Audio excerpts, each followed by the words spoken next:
Hi guys, வணக்கம். நான் கணேஷ் காந்தி. இப்போ டைம் வந்து 6:34 PM, டேட் வந்து 1st Jan. பார்க்க போகிறது 2nd January February இல்லையா?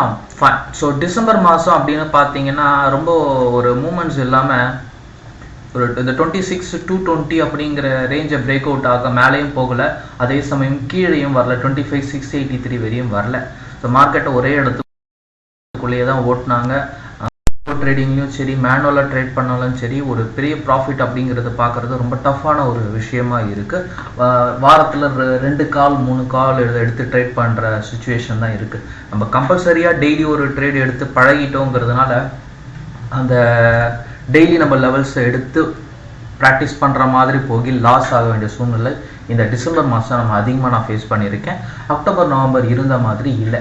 ஸோ இன்னைக்கு எப்படி இருந்ததுன்னு பார்த்தீங்கன்னா, மார்க்கெட்டை பாசிட்டிவில் முடிக்கணுங்கிற ஒரே ஒரு காரணத்துக்காக மார்க்கெட்டை அப்படியே மேனுவலாக மேலே எடுத்துகிட்டு வந்து நிறுத்திட்டாங்க. ஸோ இப்போ எனக்கு 2 ஸ்டேஜ் இருக்குது.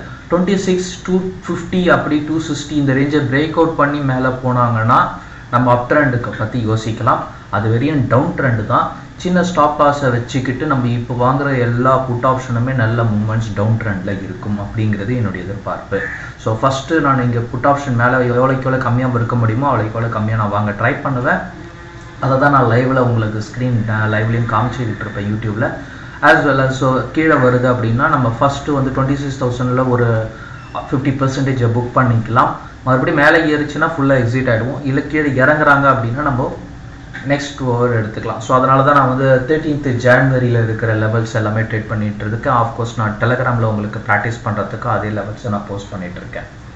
ஃபைன். பேங்க் நிஃப்டி அப்படின்னு பார்த்தோம்னா, பேங்க் நிஃப்டி ஓரளவுக்கு சஸ்டெயினில் பண்ணுதுன்னு சொல்லலாம். நம்ம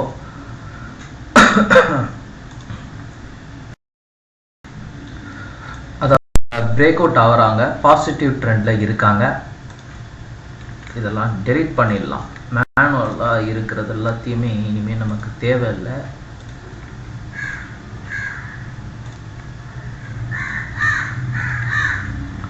ஃபைன். ஸோ இப்போ இந்த ஸ்டேஜ் அவங்க பிரேக் அவுட் ஆனதுனால பேங்க் நிஃப்டி வந்து நமக்கு 61,000 அப்படிங்கிற ஸ்டேஜுக்கு போக வேண்டியது கம்பல்சரி. ஓகேங்களா? ஆனால் நிஃப்டியாக இருக்கட்டும், அதே சமயம் மிட் கேப் நிஃப்டியாக இருக்கட்டும் பலமாக இல்லை. ஸோ பேங்கிங் செக்டர்ஸ் ஏறணும் அப்படின்னா எப்போ ஏறும்? நமக்கு ஃபார்மல் கம்பெனிஸ் ஏதாவது பலமாக இருந்தால் மட்டும்தான் ஏறும் இல்லையா? அந்த ஃபார்மல் பலமாக இருக்கிறதுக்கு ஏதாவது காரணங்கள் இருக்கான்னு பார்த்தீங்கன்னா, எலெக்ஷன் டைமுன்றதுனால அவங்க இறக்கி விடாமல் காப்பாற்றிக்க முயற்சி பண்ணுவாங்க, மார்க்கெட்டை சஸ்டெயின் பண்ண முயற்சி பண்ணுவாங்க. எலெக்ஷன் ரிசல்ட் இப்போ மார்ச் மாதம் ஏப்ரல் மாதம் நடக்கும்ல. ஸோ அந்த எலெக்ஷன் முடிஞ்ச பிறகு மார்க்கெட்டை திருப்பி கீழே எடுத்துகிட்டு வரதுக்காக ஒரு நியூ லைனை ட்ரை பண்ணுவாங்க. ஸோ 61,000லேருந்து 62,000 வரையும் பேங்க் நிஃப்டி போகுங்கிறது என்னுடைய எதிர்பார்ப்பு. ஸோ இப்போ பேங்க் நிஃப்டியும் நம்ம கம்பேர் பண்ணி பார்க்க சொல்லும், ரெண்டுமே 2 திசையில் இருக்கும். அதாவது பேங்க் நிஃப்டி பக்கா பாசிட்டிவ் ட்ரெண்டாகவும், நிஃப்டி ரொம்ப ரொம்ப பலவீனமான ஒரு இடத்துலையே இருக்கிற மாதிரி நம்மளால் பிரதிபலிக்க முடியுது. ஃபண்டமெண்டலாக பார்த்தோம்னா நமக்கு கிளாசிக் ரீசன் எலெக்ஷன் டைமாங்கிறதுனால மார்க்கெட்டை கண்டிப்பாக கீழே இறக்க விடாமல் பார்த்துப்ப முயற்சி பண்ணுவாங்க. அப்படி பார்க்க சொல்ல நிஃப்டி நமக்கு கீழே விழாமல் மார்க்கெட்டை மேலே எடுத்துகிட்டு போகிறதுக்கு கொஞ்சம் ட்ரை பண்ணுவாங்க.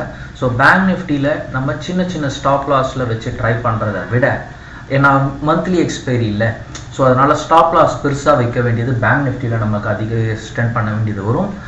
நம்பர் 2, மிட் கேப் நிஃப்டி நம்ம ட்ரேட் பண்ண முடியும். சென்செக்ஸ் ட்ரேட் பண்ணுறது கஷ்டம், நிஃப்டி ட்ரேட் பண்ணுறது கஷ்டம். ஆனால் நிஃப்டி நம்ம ட்ரேட் பண்ணணும் அப்படின்னா சின்ன ஸ்டாப் லாஸில் பெரிய டார்கெட்டாக வச்சு பண்ணணும் அப்படின்னா வாரத்தில் 2 கால் கிடைக்கிறது பெரிய விஷயமா இருக்கும். சின்ன டார்கெட்டு சின்ன ஸ்டாப் லாஸ் அப்படின்றது கொஞ்சம் கஷ்டமான விஷயமா இருக்கும். அதாவது 10 பாயிண்ட்டு ப்ராஃபிட் வைக்கிறதுக்கு நீங்கள் அதை நாளைக்கு, அதாவது இன்றைக்கி வாங்கி நாளைக்கு விற்றாதான் அந்த 10 பாயிண்ட் ப்ராஃபிட்டே கிடைக்கும். இன்றைக்கே வாங்கி இன்றைக்கே விற்கணும் அப்படிங்கிறது நமக்கு எதிர் திசை. அதாவது இப்போ நம்ம எப்போவுமே வந்து மார்க்கெட் வந்து நம்மளோட அனாலிசிஸ் வந்து பார்த்திங்கன்னா ஏறும் அப்படின்னு காட்டுச்சுன்னா அது ஏறும் இல்லையா? டெக்னிக்கல் அனாலிசிஸ் எதுவாக இருந்தாலும் சரி, ஏறுன்னு காட்டுதுன்னா ஏறும், இறங்குன்னு டெடிகேட் பண்ணுதுன்னா அப்போ இறங்கும். ஸோ இந்த மாதம் இருக்கும், அதாவது டிசம்பர் மாதம் அப்படின்னு பார்த்தீங்கன்னா நமக்கு எல்லாமே எதிர் திசையில் தான் பயணிச்சுது. ஸோ அதனால் கொஞ்சம் கேர்ஃபுல்லாக நம்ம இந்த மாதம் இன்னும் கொஞ்சம் ட்ரேட் பண்ண வேண்டியது இருக்கும். ஸோ அதனால தான் நான் உங்களுக்கு டெலகிராமில் கூட நீங்கள் பார்த்தீங்கன்னா லெவல்ஸ் கம்மியாக இருக்கும். குரூப்பில் கூட நம்ம ப்ரீமியம் குரூப்பில் கூட பார்த்தீங்கன்னா லெவல்ஸ் கொஞ்சம் கம்மி பண்ணியே போட்டிருப்போம். So as well as equity ஆப்ஷன்ஸ்லாம் நான் அதிகம் எடுக்கவே இல்லை. ஏன்னா மூமெண்ட்ஸே இல்லை. பை செல்லுக்கு வேணால் மூமெண்ட்ஸ் வந்து சடனாக ஏதோ ஒரு ஷேர்ஸ் மூவ் ஆகிட்டு இருக்கு. அதனால் நான் பெருசாக மூமெண்ட்ஸ் எடுக்கலை. ஸ்விங் ட்ரேட் அப்படின்னு பார்த்தீங்கன்னா நம்ம இப்போதைக்கு அதிக கவனம் செலுத்த போகிறது 2 செக்டார். ஒன்று வந்து இண்டிகோ வந்து எனக்கு நியூ ஹை போகிறதுக்கு முயற்சி பண்ணணும். All time high break out பண்ணுறதுக்கு இப்போ முயற்சி பண்ணுவாங்க. இப்போ 5185 அவங்க பிரேக் அவுட் பண்ணிட்டாங்க. அதாவது 5200 பிரேக் அவுட் பண்ணாங்க அப்படின்னா நம்ம 5110 ஸ்டாப் லாஸாக வச்சு 5700 5800 டார்கெட் வச்சு மூவ் பண்ணலாம். ஓகேங்களா? ஸோ இண்டிகோவை ஃபாலோ பண்ணுங்க. Maruti all time break out new high போக போகிறாங்க. ஸோ 16800 அவங்க வந்தாங்க அப்படின்னா மார்க்கெட் ஒரு நல்ல ரேஞ்சு அவங்களுக்கு ஹிட் ஆகுது. ஸோ அதாவது கிட்டத்தட்ட எங்கே வருதுன்னா 17,000 பிரேக் அவுட் ஆனாங்கன்னு வச்சுக்கோங்களேன், ஸ்ட்ரெயிட்டாக 20,000 அடிச்சிருவாங்க. இது எல்லாமே இந்த எலெக்ஷன் டைமில் நடக்கிறதுக்கான பாசிபிலிட்டிஸ் ரொம்ப ரொம்ப ரொம்ப அதிகம். ஓகே, 16 மறுபடியும் மார்க்கெட் கீழே இறங்கும், அதை பார்த்துக்கோங்க. ஆனால் 17,000 பிரேக் அவுட் ஆகிடுச்சுன்னா யோசிக்காதீங்க. ஒரு 2 ஷேர் வாங்கி வச்சுக்கோங்க. அதுவும் ஏன்னா 17,000 அப்படின்னா ஸ்டாப் லாஸே வந்து 16,000 தான். ஓகேங்களா? டார்கெட் வந்து 20,000. ஸோ 1000 ரூபாய் ஸ்டாப் லாஸு, 2000 ரூபாய் அதாவது 4000 ரூபாவா இல்லை 3000 ரூபாய் வந்து டார்கெட் அப்படிங்கிறது ஒரு பெரிய ப்ராஃபிட் இல்லையா நமக்கு? ஸோ மாருதி அந்த மாதிரி கவனத்தில் செலுத்துங்க. ஆனால் நீங்கள் இது நான் இப்போ சொன்னது வந்து ஃபியூச்சரில் பண்ணுறீங்கன்னா கூட கொஞ்சம் கஷ்டம் தான். ஏன்னா நெக்ஸ்ட் மந்த் எக்ஸ்பைரியில் எடுத்து ப்ளே பண்ணாலும் ப்ரீமியம் மாறுது. ஸோ அதனால் ஃபியூச்சரோட ப்ரைஸ் மாறும், அதனால் அதுவும் கஷ்டம். அதனால் இது ஸ்விங்கில் ஃபாலோ பண்ணுறது பெஸ்ட்டு. அடுத்தது நம்ம ஓப்ராய் ரியாலிட்டி. அஃப்கோர்ஸ் நம்ம ரியாலிட்டி செக்டர்ஸ் எதுனாலும் பார்க்கலாம். ஆனால் இப்போதைக்கு ஓப்ராய் ரியாலிட்டி அதிக கவனம் செலுத்துங்க. இப்போ ஆல்ரெடி பிரேக் அவுட் ஆகிட்டாங்க அவங்க 1695 பிரேக் அவுட் ஆனது. ஸோ இப்போ நம்ம என்ட்ரு ஆகிறோம் அப்படின்னா ஃபஸ்ட்டு டார்கெட் 1742 வரும்.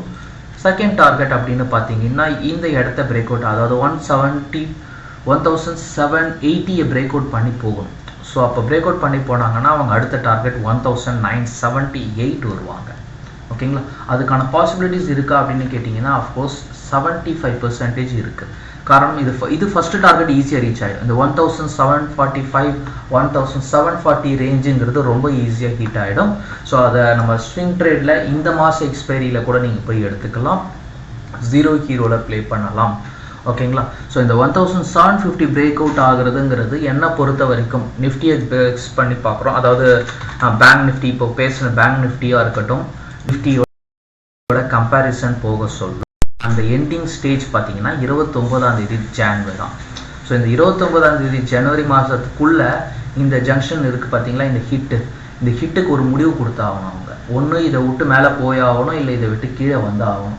ஸோ அவங்க மேலே போவாங்கங்கிறது என்னோட எதிர்பார்ப்பு. பேங்க் நிஃப்டி பலமாக இருந்ததுனால. ஓகேங்களா? பேங்க் நிஃப்டி ஏதாவது ஆப்போசிட் டைரக்ஷன், அதாவது நிஃப்டிக்கு சமமாக பேங்க் நிஃப்டி எடுத்துகிட்டு வந்து நிறுத்திட்டாங்க அப்படின்னா நிஃப்டி விழுறதை விட பேங்க் நிஃப்டி வேகமாக விழும். ஓகேங்களா?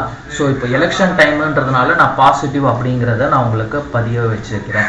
நாளைக்கு என்ன பண்ண போகிறோம் அப்படின்னு பார்த்தீங்கன்னா ஒன்றுமே பண்ண போகிறது இல்லைங்க. ஒன்றும் ட்ரேட் பண்ண முடியாது. சும்மா வேடிக்கை பார்க்கலாம். ட்ரை பண்ணுறதுக்கு ஏதாவது வாய்ப்பு கிடைச்சிது அப்படின்னா யூஸ் பண்ணிக்கலாம். என்னை பொறுத்த வரைக்கும் எனக்கு ஒரு பிரேக் அவுட் ஆகணும். அதாவது இந்த 26,200 பிரேக் அவுட் ஆச்சுன்னா நம்ம இந்த மாதம் ஃபுல்லாகவே கால் ஆப்ஷனை பற்றி யோசிக்கலாம். அதே சமயம் இந்த 2600 பிரேக் அவுட் ஆகி கீழே வந்துச்சு அப்படின்னா புட் ஆப்ஷனை எடுத்து நாளைக்கு மண்டே வரையும் நம்ம ட்ரேட் பண்ணலாம். இந்த 25,948 அப்படிங்கிற இடத்த. ஸோ அவங்க என்ன பண்ணுவாங்கன்னா இந்த மாதிரி ட்ராவல் பண்ணிக்கிட்டு கிராஸ் லைனில் 6 25,950 மறுபடியும் 26,183 மறுபடியும் இந்த ஸ்டேஜு. ஸோ அந்த மாதிரி ஹிட் பண்ணலாம். ஓகேங்களா? ஸோ ஆல்ரெடி இங்கே மேலே ஹிட் பண்ணிட்டாங்க ஒரு தடவைங்கிறதுனால மறுபடியும் இங்கே மேலே ஹிட் பண்ணுறதுக்கு வாய்ப்பு இல்லை. இறங்கி தான் ஆகணும். இறங்குறத மட்டுமே இன்றைக்கி ஃபுல்லாக ஓட்டிட்டாங்க பாருங்கள். ஜனவரி மாதம் இங்கே ஹிட் பண்ணதுனால தான் நான் புட் ஆப்ஷனே நான் ட்ரேட் பண்ண பிளான் பண்ணேன். ஆனால் அதுக்கப்புறம் அப்படியே மார்க்கெட்டை சஸ்டெயின் பண்ணிட்டாங்க. சஸ்டெயின் பண்ணி இந்த இடமும் உங்களுக்கு கிராஸ் லைனும் பார்த்தீங்கன்னா பிரேக் அவுட் ஆச்சு. ஆனால் மார்க்கெட் அதுக்கப்புறம் டவுன் ட்ரெண்ட் கொடுக்கல. ஸோ அஃப்கோர்ஸ் நான் நாளைக்கு இதோட டவுன் ட்ரெண்ட் கொடுக்கறதுக்கு பாசிபிள் முயற்சி பண்ணுறேன். அதுக்கு ஒரே வேலை பேங்க் நிஃப்டி ஏறாமல் இருந்தால் போதும். பேங்க் நிஃப்டி நகராமல் இருந்ததுனாலே நமக்கு நிஃப்டி கீழே கொடுத்துரும். ஸோ ப்ராஃபிட்டில் நம்ம ஒரு புட் ஆப்ஷனை எடுக்கலாம். அஃப்கோர்ஸ் அதை நாளைக்கு நம்ம டெலிகிராம் யூடியூப்பில் லைவ்லேயே பார்க்க ட்ரை பண்ணுவோம். வேறு ஏதாவது டவுட்ஸ் இந்த கீழே கமெண்ட்ஸில் போஸ்ட் பண்ணுங்கள். மற்றதெல்லாம் நெக்ஸ்ட் வீடியோவில் பார்க்கலாம். Thank you, take care, bye bye.